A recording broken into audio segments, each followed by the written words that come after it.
We now move our attention to Division 3, where Ramon, the first round of the final series, has been run and won. It was Panton Hill and Thomastown, the winners from the opening week. Probably the two sides who you'd argue were the favourites going in. Panton Hill really convincing and a much better start to their finals campaign than what they had last year when they also went in as a minor premier. Yeah, I think so, and I think I was really impressed with their win over Watsonia, running out winners by over 40 points.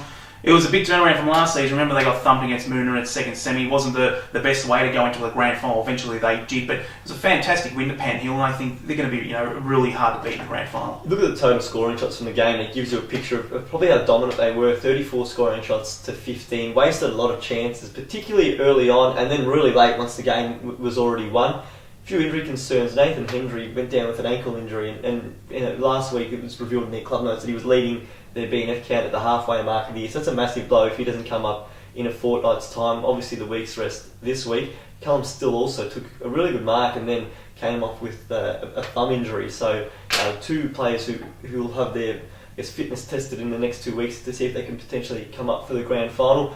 For Watsonia, well, they'll get a double chance, which is, I guess, for the fortune of finishing in second place on the ladder. Also have their injury concerns because Brody Riccardi left the field with looked at ankle injury. Centre half back Daly Bear came off injured as well, so a few injury concerns. Jeremy Bennett didn't play also. They come up now against Thomastown on Saturday at Epping Recreation Reserve. Thomastown coming off a fighting 29-point win against Reservoir, coming from behind in the third quarter. This is a really interesting game, Ramon. It's always a case of the side coming in with the win, you almost feel they've got their momentum up, but Watsonia has beaten Thomastown 3 times this year. Yeah, they have defeated them 3 times, but you also mentioned the injuries Watsonia have, and I just got a feeling, they've got a young side, Watsonia and Thomastown. I just got a feeling they actually might win, so I'm actually going to be tipping Thomastown to win this week. It always seems to be the case that in recent years, the Division 3 preliminary finals go right down to the wire, and you look at 2011 where Parkside was smashed by South Moraine in the second semi-final, came back the next week and beat Panton Hill by 2 points. Similar story last year where Reservoir got through St Mary's in the first semi, took on Panton Hill, who'd come off a loss, and Panton Hill just got over the line by less than a kick. You'd have to think that it's going to be a pretty even battle whichever way the game is decided. Yeah, I think so. Finals are always funny. How many times have we seen sides dominate all year, come to the finals, and they either go in straight sets or lose the big ones? So I just got a feeling about Thomastown. I think they got their form going. It was a great win against Reservoir last Sunday, and I just really got a feeling they're going to get the win against Watsonia. Yeah, I watched both sides of the weekend.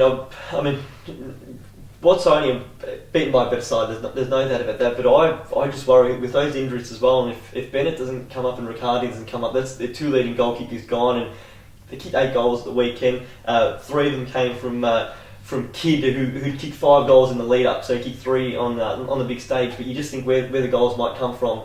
Tom Wallace presented well all day, but he ended the game with just the 1 goal, so it's pretty hard to find some goal kickers in a big final if your 2 big forwards don't come up. For Thomastown, Julian Tazowski played his best game for the year in the ruck. He'd spent most of the year in the 2s, and he performed well. And I just thought that their forward line had a great dynamic to it. Jacob Osaduro was lively. Michael Curry actually didn't do much at all. He actually went goalless, but Assam Assad kicked 3 goals as well. You throw Michael Manley in there too, and a tall marking forward. I just think they very well might have too much firepower, but having said that, in the back of your mind, always the reminder that Watsonia is 3 from 3 against Thomastown this year, which includes 2 wins away from home. So again, anyone's game. I'm going to go with Thomastown in a really tight one. Of course, the winner to take on Panton Hill in the grand final in a week's time. This game to be played at Epping Recreation Reserve, where of course the grand final will be played in a week's time as well. So we thank you for your time tonight. Make sure you get around the grounds this weekend. Some big games in action in the Northern Football League. The netball competition also kicks off its final series on Friday night at Parade College, so make sure you're out of that as well. We'll see you again in a week's time.